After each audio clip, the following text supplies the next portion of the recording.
We place a stone for those joys or concerns shared online today.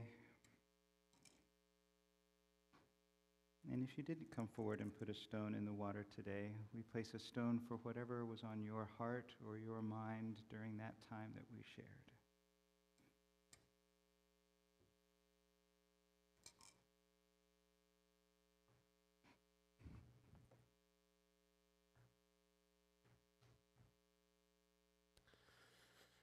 Well, good morning. I can't imagine why, with all of our icy snow around us, but I've been thinking a lot about salt lately. Salt is, I feel like it's an unsung, forgotten elemental symbol. We always have earth, air, fire, water, these primordial symbols. I think salt is disrespected in this regard. Salt is absolutely an element. There's actually, for any of our nerdy historian types around, there's a great book by Mark Kurlansky, who's a micro-historian. That's a thing you can be, a micro-historian, somebody who tells history through very fine-grained views of things, and it's a history of the world through salt. Wouldn't think of it as essential to things, but actually, still in our language today, if any of you still receive a salary, salary comes from the Latin word for salt, because that was how Roman soldiers were compensated. Salt is a crucial and essential element, even in the animal world where we don't think about it, but salt is an essential and crucial part of what it is to be in nature. If you are an animal, salt is a valuable commodity, something you have to travel for because your whole life is expending energy and the elements that make up your body. So salt is this really crucial thing, especially raw salt. This, there for the having. And this is relevant for an interesting story about a monkey that has become sort of a really important modern biological parable. This comes from like a BBC documentary, I think initially, before it was then told into this larger thing. It's about a sort of a trapping habit, I guess, or a trapping practice that involves salt, where a very small hole in a tree would be found and a lump of salt would be put inside. Because the way that it would work is that a monkey, knowing of the value of the salt when it was discovered, would reach in to grab the salt. But by reaching in, the salt would be so large that the monkey couldn't get its hand out. The paw was too big with the salt in it and couldn't get out. The irony being that if the monkey would drop the salt, it could release its hand perfectly well. But having put its paw inside, it couldn't manage because it wouldn't release the salt. Kept holding on. You can imagine the parable of that, the way in which our needs pattern sometimes the ways that we feel trapped in the world, the way that maybe our sense of needing to hold on to something actually becomes the way in which we are imprisoned at times. And that's an interesting thing because we maybe sometimes cannot wrestle with the idea that giving something up is a mechanism for liberation. In thinking about salt in this way and thinking about this particular story, I was thinking and sort of dwelling on this quote that is one of those things that if you've ever read something and it just sticks with you. This is from Heidi Priebe, who is an author and psychologist, who wrote this very thought-provoking idea about how we can learn to let go. She wrote, "To love someone long-term is to attend 1,000 funerals of the people they used to be. The people they're too exhausted to be any longer, the people they don't recognize inside themselves anymore, the people they grew out of, the people they never ended up growing into. We so badly want the people we love to get their spark back when it burns out, to become speedily found when they are lost. But it is not our job to hold anyone accountable to the people they used to be. It is our job to travel with them between each version and to honor what emerges along the way. Sometimes it will be an even more luminescent flame. Sometimes it will be a flicker that disappears and temporarily floods the room with a perfect and necessary darkness. As we are meditating on these questions today, I know I'm going to think about maybe the salt that's in my hand I should let go of.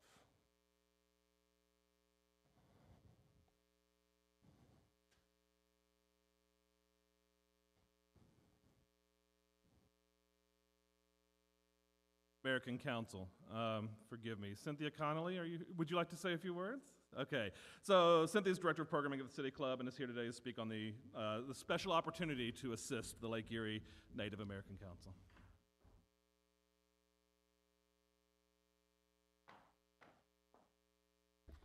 Ani, Denise Goindishnakas, Ajijak and Dodam, Waganakasing Odaw and Donjaba. Hello, my name is Cynthia Connolly. My Anishinaabe name is Blue Jay Woman. I am a citizen of Little Traverse Bay, Bands of Odawa Indians located in northern Michigan. I am also been in Cleveland for quite some time. And I'm from the Crane clan. I serve as, he said, the director of program at City Club, but I also, what I say my 5 to 9, not my 9 to 5, is the chair of the board of the Lake Erie Native American Council. I'm so pleased to be welcomed here amongst you all. I have some friends who come here. Is Christy here? Christy, there's Christy. Christy Manning, a really good friend of mine, suggested I come here to speak with you all. And LENAC is the only organization, Native-led organization, that serves the Northeast Ohio Native American community for direct services. So some of the things that we do is we do actual referrals to programming, we do tutoring, we do culture classes, we host annual powwow here in Cleveland, and we also provide activities for our youth, particularly around Christmas time, the holiday time. We have like gifts and things that we give to the youth, and it's always culturally appropriate, right? This isn't just a gift exchange. We have elders there who tell stories. We have a Santa there, but it's like a native Santa. So we try to make things really important and culturally relevant for our kids, because we know when our kids are part of a community, when they have a sense of identity, they succeed and they're stronger and they're better and they're more likely to do and fulfill their dreams that they want to do. So this Christmas, unfortunately, we had some funding that fell through for our gifts, and we had a number of Native youth that were without gifts that Christmas.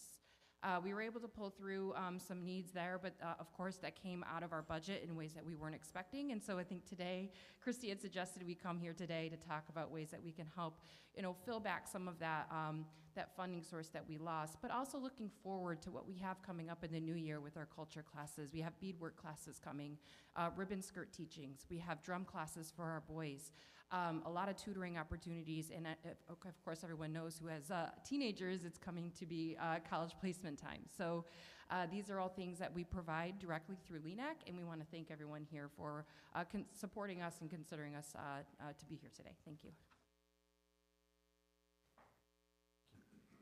And I ask that you please support this as you're willing and able by putting your offering in the plate as it comes around, or by using our Cash App. Our handle is $UUCC 44122. Please put the word plate in the for line so that we know where to direct these funds. Thank you.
If I had stopped to listen once or twice, if I had closed my mouth and opened my eyes, if I had cooled my head and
Our reading today is some quotes from James Baldwin. Love takes off the masks that we fear we cannot live without and know we cannot live within. The longer I live, the more deeply I learn that love, whether we call it friendship or family or romance, is the work of mirroring and magnifying each other's light. Gentle work, steadfast work, life-saving work in those moments when life and shame and sorrow occlude our own light from our view, but there is still a clear-eyed, loving person to beam it back. In our best moments, we are that person for another. Love takes off the masks that we fear we cannot live without and know we cannot live within.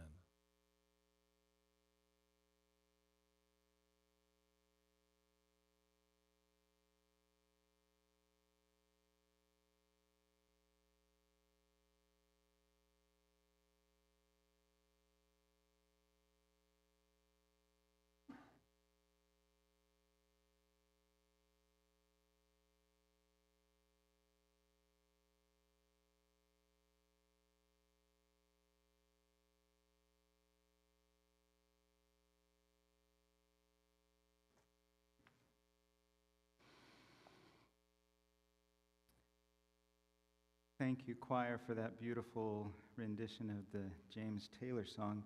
I thought we were going to do the Walt Whitman, Come Travel With Me. Let's be comrades. We're going to go on this journey together. And that's a different song of the open road than what James Taylor offers.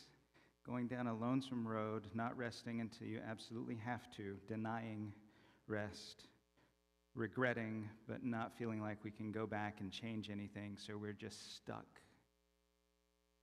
Maybe that's more true to some of our feelings. Maybe we have less Walt Whitman. We have less Walt Whitman and more James Taylor in our personal experiences. But does that seem like spiritual wholeness, that idea of a lonesome road where we just stay the course and travel and rest only when the moon is high above the trees and regret that we didn't open our hearts and close our mouths a little more? Does that seem like spiritual wholeness? Hopefully you're saying no in your mind. It was a rhetorical question. This is not a pass the microphone.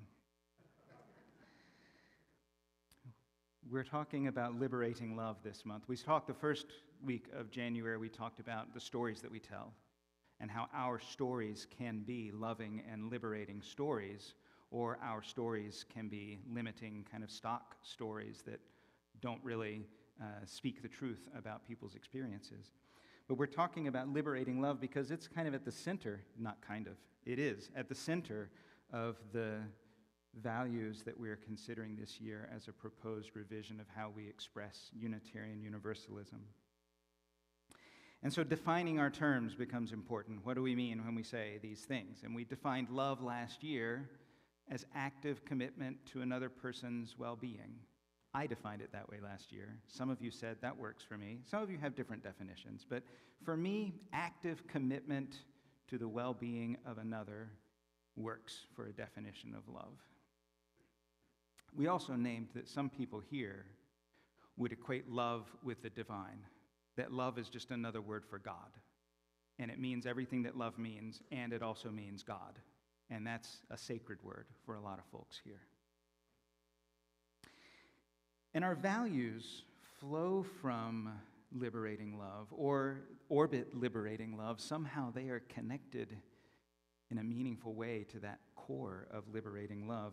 And we're trying it on this year because just talking through it once or twice doesn't really get it into our bones well enough for us to know whether it works for us or not. Trying it on is different from embodying it. We've only been at this for 2.5 years with this new revision, so it's going to take time to really explore the depths of what it has to offer. So we're doing a little more of that this year.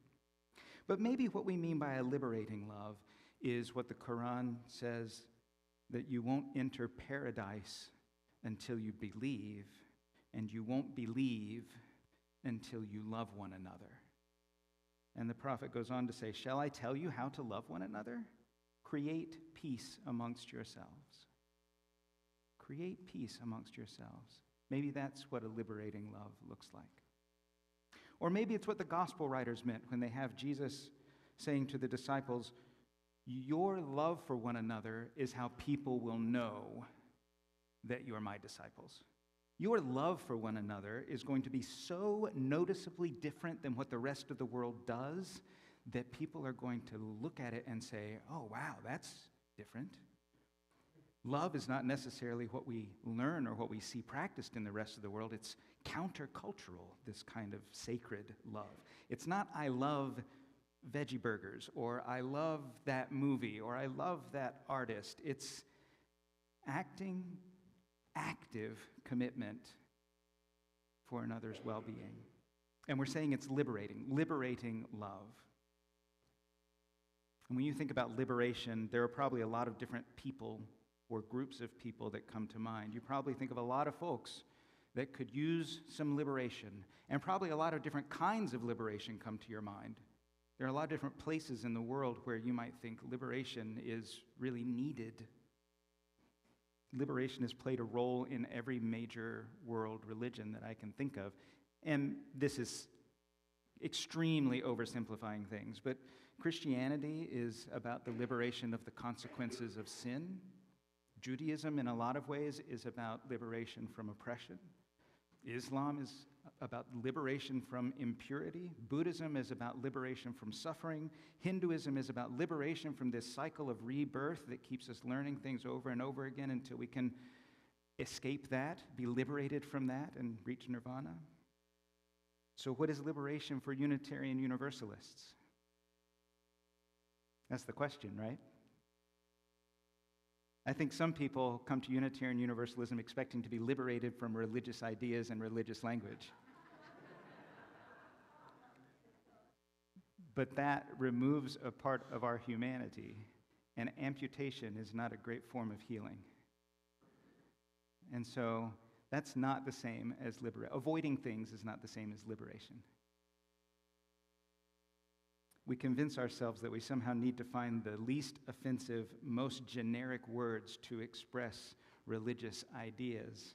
We can't say existing words and then define them for Unitarian Universalists because everybody walks in the door with their own definitions. We all come in with preloaded software. And honestly, some of our software is kind of buggy, but it's what we have to work with.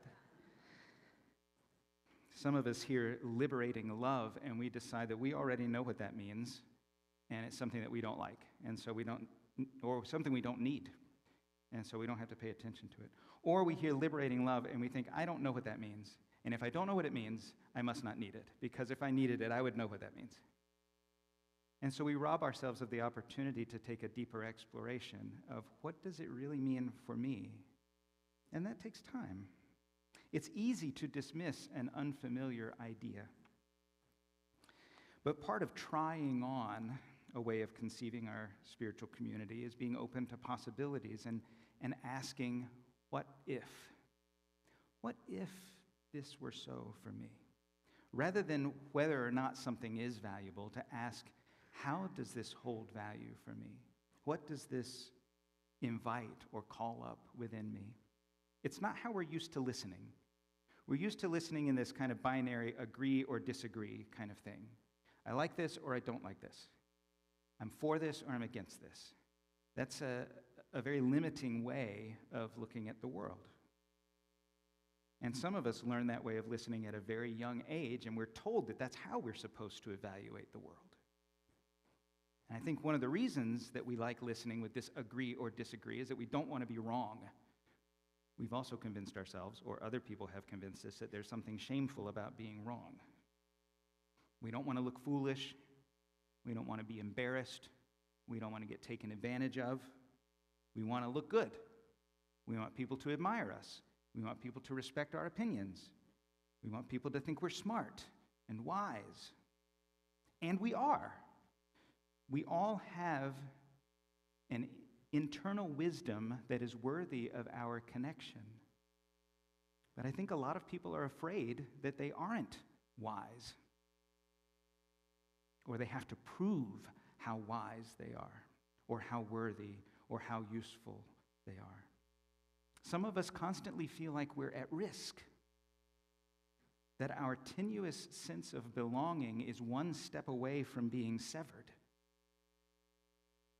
And you say, wow, who would walk around with that kind of ludicrous fear going on all the time? And it's us. We are who would walk around with that kind of ludicrous fear going on all the time.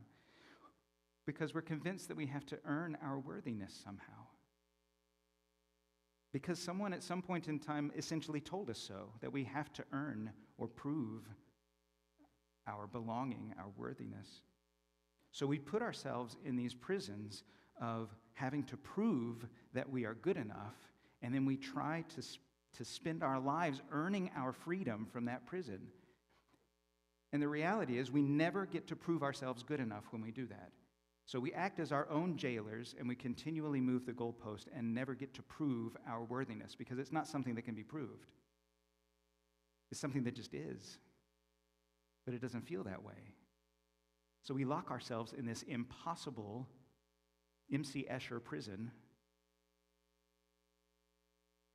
and we show up wanting to impress people, wanting to be useful, wanting to have the answers, wanting to be worthy.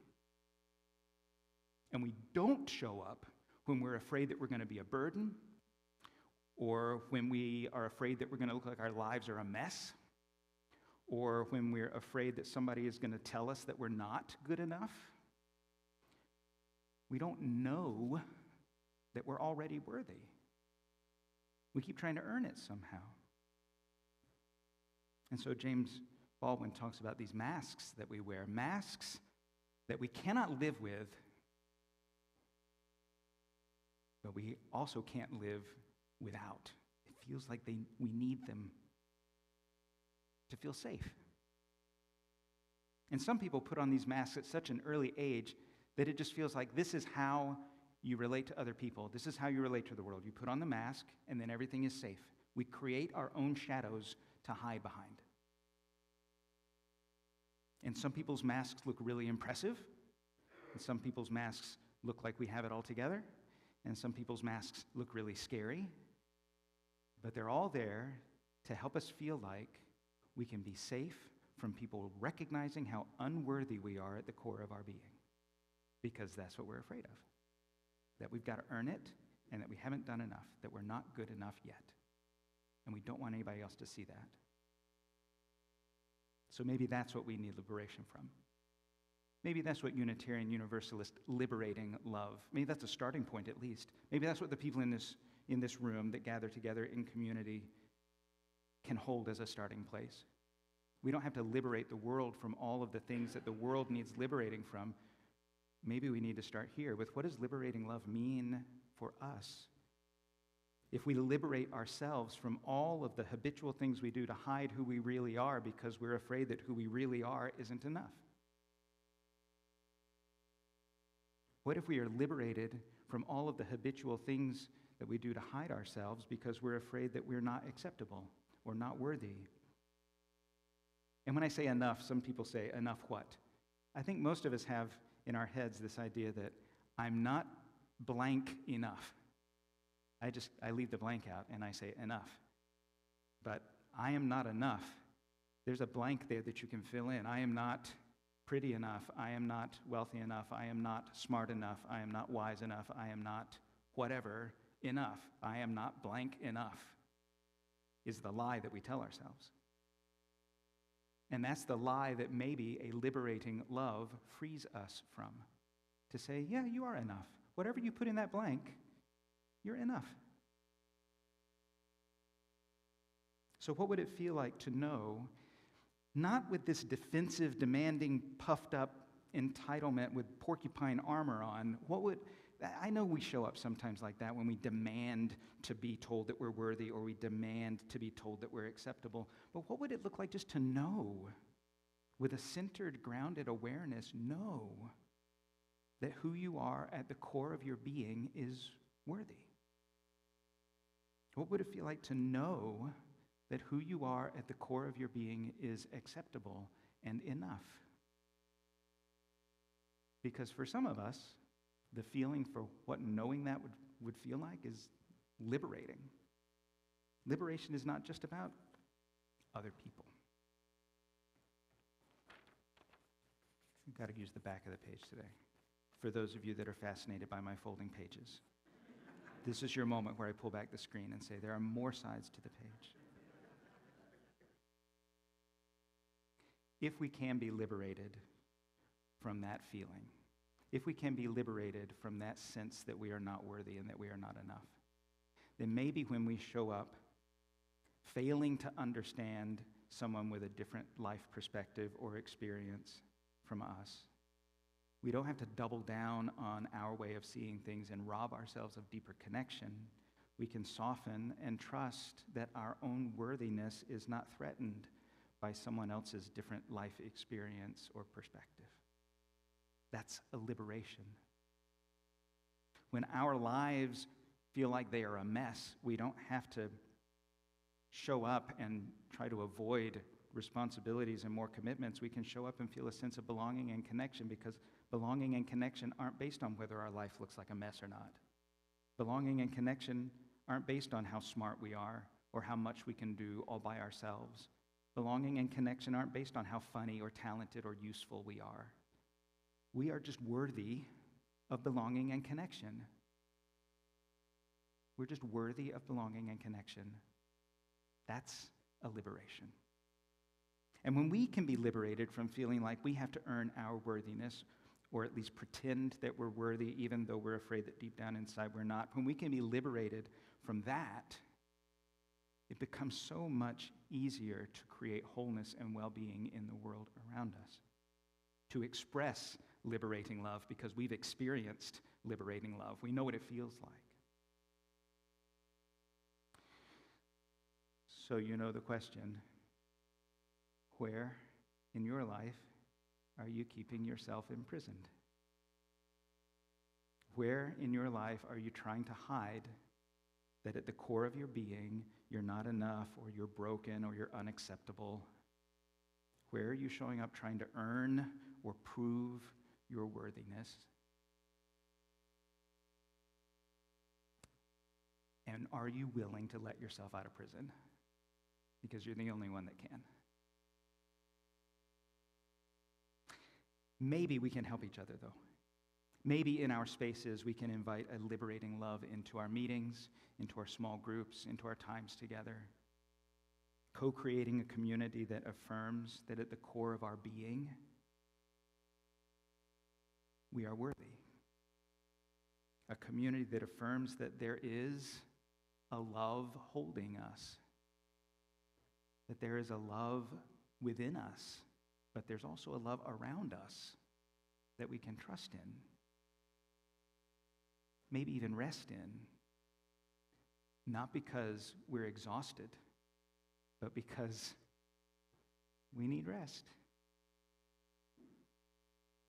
We're going to sing There Is a Love as an affirmation of our community, and I hope that you're able to take in these words deeply, that there is a love holding us.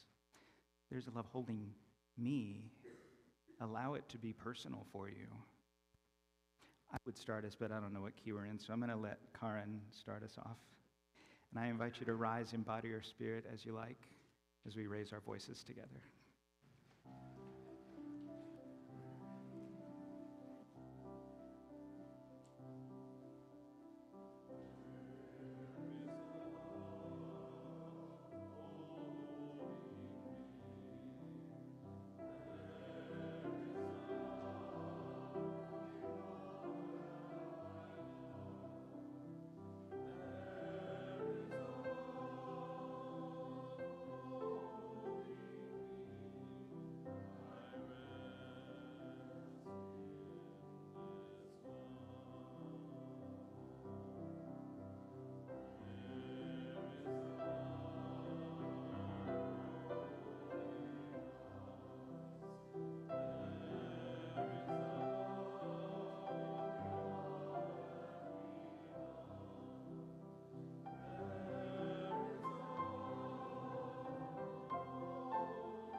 You can sit down for a couple of announcements, unless you just want to stay standing, in which you can also stay standing. We have a lot of opportunities coming up to demonstrate that love for one another in our, we've got listening circles coming up Thursday evening and Saturday morning. I don't remember which is which now, but it's in the calendar. One of those is about our values, and you'll have a chance to share with other people how you're feeling and thinking about those values that we're trying on this year. And one of those is about a vision for this congregation and what our hope for the future might be. It's one of the ways that the board is receiving feedback from the congregation and how the congregation is getting to listen deeply to one another. So I hope you'll take part in those. We also have our Wednesday suppers. Do we know who's doing supper this week? I don't want to speak. Alan doesn't remember, and I don't remember, but somebody's doing supper this week on Wednesday evening at 6 o'clock, and everyone is welcome. Oh, well, there you go. Thank you, Allison, for doing that. Anybody can sign up to prepare supper or part of a supper or to help with cleanup or whatever. This is a community effort. It's not really owned by any one ministry team. So if you want to be a part of those suppers, you can just come and eat, or you can participate in a way that makes sense for you. We also have a human solidarity workshop coming up on Friday, February 9th. That's still a little ways off. You've got time to register, but if you're hesitating because of money, just know that there is some scholarship money available for you. Just reach out and we'll make sure you're able to participate in that if you want to. There's lots of other stuff going on in the newsletter. Please do read your weekly newsletter, and if you see something there that you want to find out more about, and it's not on the website, reach out and let us know, and we'll get more information to you. Hear these words from Kate Landis. They're also words from me, but Kate Landis said it first. I want you to know that you are loved beyond your wildest imaginings by the Spirit of creation. Every bit of you is holy, even the embarrassing parts, even the thoughts you wouldn't tell your best friend. God is in your every cell, calling you to live a loving, joyful, boisterous life, to go easier on yourself, to accept that you are a blessing, to spread the word that we are all glorious gifts to a world that desperately needs us. Go with peace and courage. Please join me in reciting the words of Chalice extinguishing, which can be found on the yellow cards in the pew rack in front of you. We extinguish this flame, but not the light of truth, the warmth of community, or the fire of commitment. These we carry in our hearts until we are together again.